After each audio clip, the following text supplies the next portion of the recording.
एक गांव में बबलू नाम का एक लड़का रहता था। बबलू अनाथ था। वो गांव वालों की भैंस, गाय, बकरियां चराता था। बदले में गांव वाले बबलू को तीज त्योहार पर घर बुलाकर खाने को मिठाई वगैरह दे दिया करते थे। बबलू मिठाई खाकर खुश रहता और जानवरों को चलाते हुए जंगल में बैठा बांसुरी बजाता रहता था। एक दिन गांव में वसंत पंचमी का उत्सव था। उस दिन बबलू को ढेर सारी मिठाइयां मिली। जब बबलू जंगल में बैठकर मिठाई खा रहा था तो एक बूढ़ा आदमी बबलू के पास आया। बेटा, 3-4 दिन से भूखा हूँ, कुछ भी नहीं खाया है, थोड़ी मिठाई मुझे भी दे दो। बबलू ने अपनी आधी मिठाई उस बूढ़े आदमी को दे दी। जैसे ही आदमी हाथ में मिठाई लेता है, वो एक वन देवता में बदल जाता है। तुम बहुत दयालु हो बबलू। तुमने बिना सोचे समझे अपनी आधी मिठाई मुझे दे दी। मैं तुमसे बहुत खुश हूँ। मैं तुम्हें 4 चीजें देता हूँ जो मुसीबत के समय तुम्हारे काम आएंगी। वन देवता बबलू को 3 टोकरियां देते हैं। पहली टोकरी में आंधी और तूफान है, दूसरी टोकरी में बारिश और ओले हैं, तीसरी टोकरी में आग है। ऐसा कहकर वन देवता गायब हो जाते हैं। वन देवता ने तो कहा था कि वो मुझे 4 चीजें देंगे। चलो कोई बात नहीं, 3 चीजें ही काफी हैं। बबलू अपने पास बची पूरी मिठाई नहीं खा पाता है और मिठाई को जमीन में गाड़ कर चला जाता है। जब बबलू अगले दिन उस जगह पर आता है तो वह देखता है कि जहां उसने मिठाइयां गाड़ी थी वहां एक मिठाई का पेड़ उगाया है जिस पर ढेर सारी मिठाइयां लगी हुई हैं। लगता है ये वन देवता का चौथा इनाम है। बबलू पेड़ पर चढ़ जाता है और मिठाई खाने लगता है। उसी समय जंगल से एक बूढ़ी राक्षसी गुजर रही थी। उसने बबलू को देख लिया। अरे, आज तो बहुत बढ़िया शिकार मिला है। इसकी तो मैं मसालेदार सब्जी बनाकर खाऊंगी, लेकिन पहले इसे पेड़ से नीचे उतारना होगा। बूढ़ी राक्षसी एक सुंदर औरत का रूप धारण करके मिठाई के पेड़ के पास जाती है और बबलू से कहती है, अरे बबलू बेटा, पेड़ पर इतनी मिठाई लगी हुई है, अगर तू थोड़ी मिठाई तोड़कर मुझे भी दे देता तो मैं भी खा लेती। मैं मिठाई नीचे फेंक देता हूँ, तुम खा लेना। अरे बेटा, अगर तू मिठाई तोड़कर नीचे फेंकेगा तो मिठाई गंदी हो जाएगी। तो तुम अपना आंचल फैला लो, मैं उसमें फेंक देता हूँ। बेटा, मेरा आंचल गंदा हो जाएगा, उसमें से महक आने लगेगी, तो थोड़ी मिठाई मुझे नीचे उतर कर दे दे। बबलू बूढ़ी राक्षसी के छल कपट को नहीं समझ पाता। जैसे ही वो पेड़ से नीचे उतरता है, बूढ़ी राक्षसी अपने असली रूप में आ जाती है और बबलू को एक बोरे में बंद कर लेती है। वो बबलू को बोरे में बंद करके अपने घर ले जाती है। सुन चंदा, इस बोरी में मैं शिकार पकड़ कर लाई हूँ। इसको पहले बांध दे, फिर इसका सिर काट दे और इसकी सब्जी बना लेना, खूब मसाले डालकर। मैं अभी नहा कर आती हूँ। बूढ़ी राक्षसी नहाने चली जाती है। लड़की जब बोरा खोलती है तो वो देखती है कि उसमें बबलू नाम का एक सुंदर लड़का है। लड़की को बबलू के ऊपर दया आ जाती है।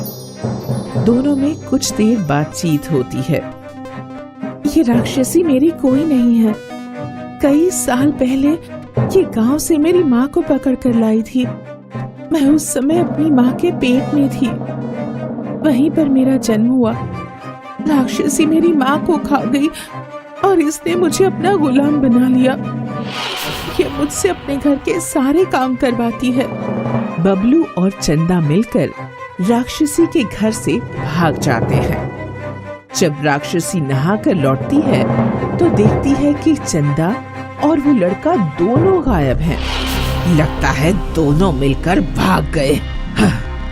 राक्षसी उनके पीछे पीछे जाती। चंदा पीछे मुड़कर देखती है। राक्षसी तो हमारे पीछे आ रही है, अब क्या करें? तभी बबलू को वन देवता की दी गई 3 टोकरियां ध्यान आती हैं। तुम चिंता मत करो, मैं अभी इस राक्षसी को भगाता हूँ। बबलू सबसे पहले आंधी और तूफान की टोकरी खोलता है, लेकिन तेज आंधी और तूफान के बीच भी राक्षसी हार नहीं मानती। वो उन दोनों का पीछा करती रहती है। लगता है ये ऐसे नहीं मानेगी। फिर बबलू बरसात और ओले की टोकरी खोलता है। राक्षसी घायल हो जाती है, लेकिन फिर भी पीछा करना नहीं छोड़ती। बबलू और चंदा भागते भागते गांव पहुंच जाते हैं। गांव वाले उनके पास आते हैं और उनसे पूछते हैं, क्या हुआ बच्चों, क्यों भाग रहे हो? बूढ़ी राक्षसी हमें मारने के लिए हमारा पीछा कर रही है। अरे हम सब भी राक्षसी के आतंक से बहुत परेशान हैं। चंदा, अब मजबूरी में हमें इस राक्षसी को मारना ही पड़ेगा। गांव वाले भी इससे परेशान हैं और अगर हम इसे नहीं मारते हैं तो ये हमें मार डालेगी। फिर बबलू अंत में आग की टोकरी खोल देता है। बूढ़ी राक्षसी जलकर मर जाती है। तभी गांव के मुखिया भी वहां पहुंचते हैं। बच्चों, तुमने बहुत अच्छा काम किया है। गांव वालों को बूढ़ी राक्षसी से मुक्त करा दिया। वो अक्सर हमारे जानवर खा जाया करती थी। इनाम के रूप में मैं तुम्हें एक घर दे रहा हूँ। गांव वाले बबलू और चंदा की शादी करा देते हैं।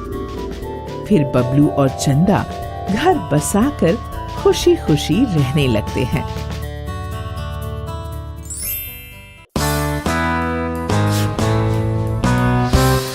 सिंघड़ में एक संपत नाम का व्यापारी रहा करता था। संपत सिंघड़ में बनने वाली चीजें जैसे घड़े, मूर्तियां और लकड़ी के सामान को खरीदकर दूर देवगढ़ के बाजार में बेचा करता था। देवगढ़ का बाजार संपत को अच्छा मुनाफा ही दिलवाता था। एक बार बसंत के मौसम में संपत लकड़ियों का सामान लेकर सिंघड़ से निकला और वो जंगल के रास्ते से गुजर ही रहा था कि उसकी नजर एक बहुत ही खूबसूरत फूलों वाले पेड़ पर पड़ी। वो पेड़ बहुत बड़ा था और उस पेड़ के पीछे सूरज की किरणें इतनी चमचमा रही थी कि मानो वो पेड़ कोई दिव्य पेड़ हो। ये पेड़ जरूर कोई दिव्य पेड़ है। संपत ने पेड़ को छूकर प्रणाम किया और कहा, हे दिव्य पेड़, मैं तुमसे मन्नत मांगता हूँ कि अगर इस बार मुझे अच्छा मुनाफा हुआ तो मैं तुम्हारे लिए देवगढ़ की मशहूर जलेबियां लाऊंगा। फिर संपत वापस बैलगाड़ी में बैठ गया और वो देवगढ़ की ओर चलने लगा। रास्ते में वो सोचने लगा कि मैंने जो सामान खरीदा है वो कुल 100 रुपए का है और अगर मैं इसे 150 रुपए में बेच सकूं तो मेरा बहुत मुनाफा होगा। ये सब सोच संपत देवगढ़ पहुंच गया और वो एक व्यापारी के पास गया। क्या संपत भाई, आज क्या लाए हो? आज तो मैं लकड़ी का सामान लाया हूँ। बहुत बढ़िया संपत भाई, सामान तो शानदार है। क्या कीमत लोगे सब सामान की, बताओ। भाई मैं क्या बताऊं, अब आप ही बताइए, आप कितना देना चाहेंगे? व्यापारी ने चीजों का निरीक्षण किया। मेरे हिसाब से 200 रुपए सही दाम है इनका। 200 रुपए सुन के संपत तो फूले ही न समाया। उसने वो सौदा कर लिया और उसे 100 रुपए के सामान के 200 रुपए मिले। और जैसा संपत ने मन्नत मांगी थी, उसने देवगढ़ के मशहूर हलवाई से जलेबियां ले ली। वापसी के समय संपत एक बार फिर उस दिव्य पेड़ के पास रुका और उसने अपना चढ़ावा उस पेड़ के पास ही रख दिया। दुगना मुनाफा कमाकर संपत बहुत खुश था और अब से हर बार देवगढ़ जाने से पहले वो उस दिव्य पेड़ के पास रुककर मन्नत मांगा करता था। और जब वो अच्छा सौदा करके लौटता तो वो उस पेड़ को कुछ ना कुछ चढ़ावा भी चढ़ाया करता था। ये सिलसिला कई महीनों तक चलता रहा। इस बार संपत मन्नत पूरी करने के लिए लड्डू लाया और उसने वो लड्डू दिव्य पेड़ के पास रख दिए और वो प्रणाम करके लौट ही रहा था कि उस दिव्य पेड़ की आत्मा ने उसे पुकारा, संपत, संपत, संपत। आवाज सुन संपत मुड़ा और पेड़ को बोलता देख उसके सामने प्रणाम करने लगा। हे भगवान, मेरा अंदाजा सही था, ये सच में दिव्य पेड़ है। मुझे साक्षात दर्शन मिले हैं, मैं धन्य हो गया हूँ। संपत, मैं कोई दिव्य पेड़ नहीं हूँ, मैं बस इस पेड़ की आत्मा हूँ। मैंने तुम्हारे लिए कुछ नहीं किया, हुआ उसमें मेरा कोई हाथ नहीं था। तुम मुझे बेवजह मिठाइयाँ चढ़ाते हो, इससे मुझे कोई खुशी नहीं मिलती, बस मुझे चींटियां ही सताती हैं। आज मैं तुमसे बात कर रहा हूँ क्योंकि मुझे तुम्हारे कारण परेशानी झेलनी पड़ रही है। मैं तुम पर खुश नहीं हूँ, बल्कि तुमसे परेशान हूँ। ये सब सुन संपत के चेहरे की हंसी उड़ गई और उसे अपनी गलती समझ आ गई।